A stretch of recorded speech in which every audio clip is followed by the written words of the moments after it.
Тазалық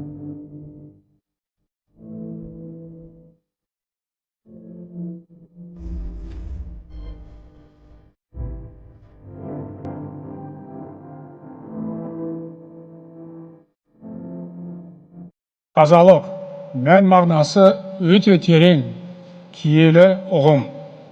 Таза болу дегеніміз ойдың да, бойдың да, қоршаған ортаның да тазалығын сақтау деген сөз. Бұл ішкі мәдениеттің көрсеткіші.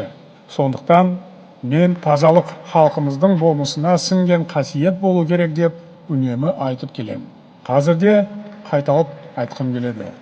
Тазалық әр адамнан, әр үйден, әрбір көше мен әр қаладан басталу керек.